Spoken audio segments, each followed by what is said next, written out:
चुका है। प्रचार के आखिरी 24 घंटे बाकी है और कल शाम 6 बजे ये प्रचार जो है वो थम जाएगा। मतदान से पहले बीजेपी का शक्ति प्रदर्शन लगातार जारी है। सीएम डॉक्टर मोहन यादव प्रचार में जुटे हुए हैं।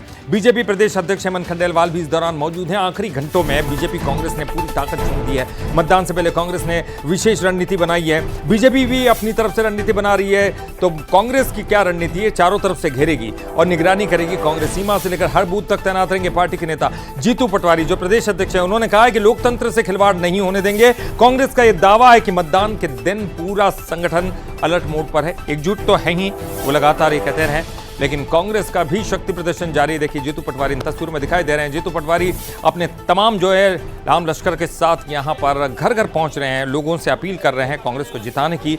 और यहां एक रणनीति के तहत कांग्रेस काम कर रही है। तमाम जो बड़े दिग्गज नेता हैं वो अलग अलग बॉर्डर एरियाज जो है, दतिया की जो बॉर्डर एरिया, चाहे वो यूपी बॉर्डर आता हो या ग्वालियर के उस तरफ की हिस्सा आता हो, झांसी वाला हिस्सा आता हो, तमाम जगहों पर अलग अलग लोग तैनात किए गए।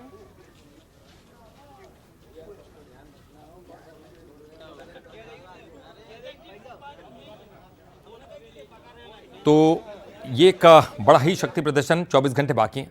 24 घंटे बाकी हैं और अब प्रचार जोर पकड़ता हुआ दिखाई दे रहा है। देखिए दो बड़े दिग्गज मुख्यमंत्री भी दिखाई दे रहे हैं आपको। मुख्यमंत्री लगातार चुनाव प्रचार में लगे हुए हैं। तो कांग्रेस की तरफ से भी तमाम जो कद्दावर नेता हैं, इनमें प्रदेश अध्यक्ष जीतू पटवारी जिन्होंने खुद बागडोर संभाल रखी है, अपने तमाम जो है बड़े कार्यकर्ताओं नेताओं के साथ यहाँ पर पहुँचे हुए हैं। और ये तस्वीरों में आप देख सकते हैं, घर घर जा रहे हैं, लोगों से बात कर रहे हैं और कांग्रेस के पक्ष में प्रचार करने में जुटे हुए हैं।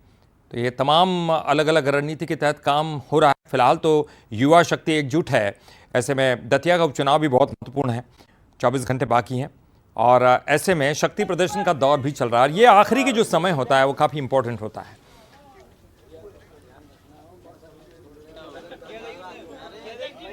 आपने जगह जगह जो सीमा है वहाँ पर लोगों को लगाया है। कांग्रेसी कार्यकर्ता वहाँ पहरा दे रहे हैं। पहरा देने का क्या मतलब है? चुनाव में तो हमें अलर्ट रहना पड़ता है। चुनाव की तरह होता है। चुनाव कर रहे हैं। आपने जगह जगह जो सीमा है वहाँ पर लोगों को लगाया है। कांग्रेसी कार्यकर्ता वहाँ पहरा दे रहे हैं।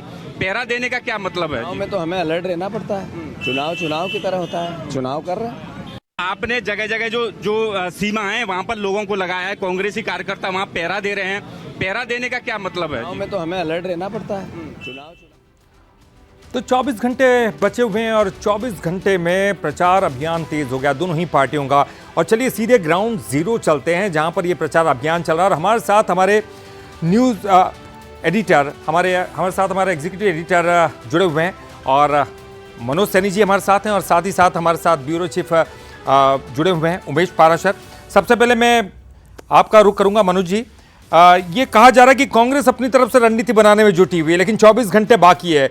इस 24 घंटे में जो बाजी मार जाएगा उसके हाथ में ये सत्ता होगी। और अभी तो युवाओं का जोश हमने दिल्ली में देखा, क्या उसका भी जोर और उसका भी प्रदर्शन यहां पर दिखाई दे रहा है? मनोज जी, ग्राउंड जीरो पर क्या स्थिति आप देख पा रहे हैं?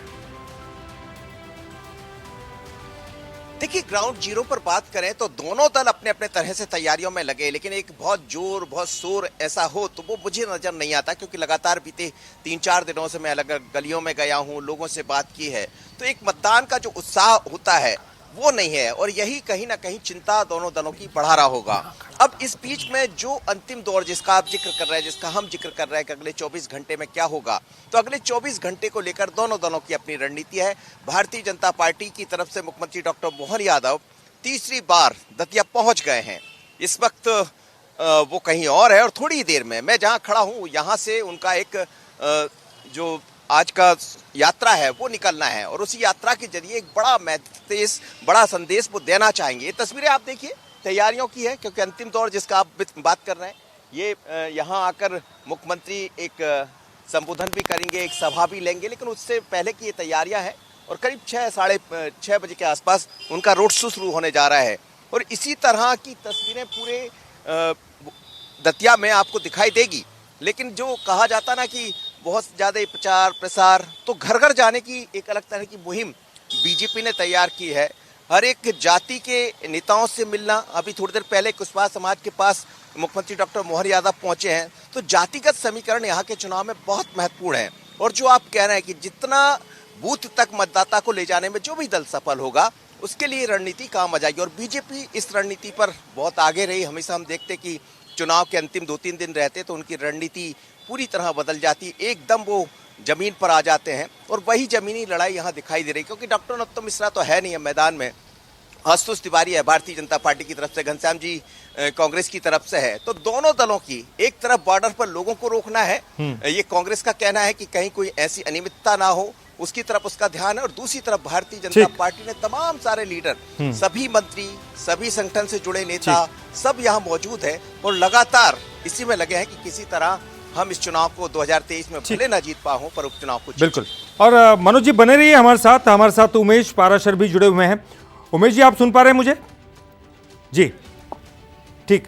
उमेश जी मेरा सवाल यह है कि बीजेपी अपनी तरफ से काफी प्रयत्न कर रही है, कांग्रेस अपनी तरफ से प्रयत्न कर रही है, क्या कुछ कहना है? क्योंकि हम देख रहे हैं कि कांग्रेस ने जो बॉर्डर एरियाज एक अलग टाइप की रणनीति है, चाहे वो झांसी बॉर्डर यानी कि यूपी साइड में हो, यहां पर एक अलग कद्दावर नेता की नियुक्ति की, इधर ग्वालियर साइड में, अलग अलग बॉर्डर्स पे कांग्रेस ने अपने अपने नेताओं को जिम्मेदारी दे रखी है। तो किस तरह से धरातल पर काम कर रही है? और ये कहा जाता है कि रणनीति बनाने में बीजेपी माहिर है, तो उस चुनौती को कांग्रेस ने किस तरह से लिया है? देखिए ललित, ये चुनाव है, दोनों ही पार्टियों के लिए चुनौतीपूर्ण चुनाव है। और ये दोनों पार्टियों के जो नेता हैं उन्होंने भी मान लिया है कि इस चुनाव में चुनौती रहेगी और उसको लेकर वो तैयारियां हैं वो भी जोर शोर पर। चूंकि अब चुनाव प्रचार थमने में सिर्फ 24 घंटे का समय बचा है, ऐसे में बीजेपी और कांग्रेस के जो बड़े लीडर हैं वो मैदान में हैं। दतिया के दंगल में जो है अब जो प्रचार है, प्रचार जोरों पर है। और कहा जा सकता है कि अभी कुछ देर में मुख्यमंत्री एक आम सभा को संबोधित करेंगे, उसके साथ ही शहर में जो है लोगों से संपर्क करेंगे और बीजेपी के फेवर में वोट भी मांगे। इसके साथ ही जो है प्रदेश अध्यक्ष अहमद खंडेलवाल भी उनके साथ रहेंगे और प्रत्याशी भी साथ में रहेंगे। ये सीएम का तीसरा दौरा है। और इसके लेकर अगर बात कांग्रेस की जाए तो जीतू पटवारी लगातार जो है दतिया में डेरा डाले हुए हैं और इसके साथ ही पूर्व मुख्यमंत्री दिग्विजय सिंह भी कांग्रेस के फेवर में लोगों से वोट मांग रहे हैं। देखिए चुनाव में इस बार जो कांग्रेस ने अलग रणनीति बनाई है और इसके तहत ही वो लोगों से संपर्क कर रही है। इस बार जो लाव लश्कर से दूर होकर कांग्रेस घर घर जा रही है और लोगों से कांग्रेस के फेवर में वोट मांग रही है और कहीं ना कहीं इमोशनल कार्ड भी इस बार जो है कांग्रेस खेलने जा रही है। कांग्रेस ने चारों जो सीमाओं को जो है कांग्रेस के कार्यकर्ता हैं उनको जगह जगह लगा दिया है। और जीतू पटवारी का साफ तौर पर कहना है कि चुनाव के तरीके से ही होगा, इसीलिए कांग्रेस पूरी तरह से अलर्ट मोड पर है। तो कहा जा सकता है कि कांग्रेस भी पूरी दमखम से इस चुनावी मैदान में है। और जिस तरह से जिक्र लगातार दिग्विजय सिंह भी कर रहे हैं, वो अलग अलग समाज के बीच में जा रहे हैं। अभी हमने कुछ देर पहले देखा कि वाल्मीकि समाज के यहाँ गए थे और उन्होंने खुद पानी और नाश्ते की वहाँ से मंगाने की बात कही, मंच से ये बात कही है। तो कहा जा सकता है कि सामाजिक जो लोग हैं उनको भी जोड़ने का जो है काम कांग्रेस कर रही है, क्योंकि अब कुछ ही समय बकाया है। और ऐसे में जाति समीकरण बैठाने के लिए भी कांग्रेस पूरी रणनीति बना रही है। और जो पार्टी इस समय जो जातियों को अपनी ओर खींच लेगी वही चुनाव में बाजी मारेगी। तो कहा जा सकता है अभी इंतजार 30 तारीख का करना होगा जब मतदान होगा और जो प्रत्याशियों की किस्मत है वो ईवीएम में कैद हो जाएगी। और जब 3 तारीख को फैसला आएगा तो जनता ने दतिया के लिए कौन चुना है इसको लेकर 3 तारीख को निश्चित ही। और हम ये चुनाव में इस बार का जो रंग है अलग ही देख रहे हैं। मनोज जी भी कह रहे हैं कि हालांकि उतना जो है जमीन पर दिखाई नहीं दे रहा, लेकिन अंदर ही अंदर जो कुछ चल रहा है, रणनीतियां चल रही है, साफ तौर पर देखी जा रही है। और इस बार कांग्रेस भी पूरी तरह से मैदान में है, जिस तरह से रणनीति कांग्रेस ने बनाई है। देखना बड़ा दिलचस्प होगा, क्योंकि मनोज जी लगातार 3 दिनों से वहीं पर डेरा डाले हुए हैं और एक एक पल पल की अपडेट हम तक पहुंचा रहे हैं। बहुत महत्वपूर्ण होंगे ये 24 घंटे, और 24 घंटे में जो बाजी मार जाएगा उसी के हाथ में दतिया की सत्ता होगा। बहरहाल बहुत बहुत शुक्रिया मनोज जी आपका भी, और उमेश आपका भी बहुत बहुत शुक्रिया इस पूरी जानकारी के लिए, बातचीत करने के लिए।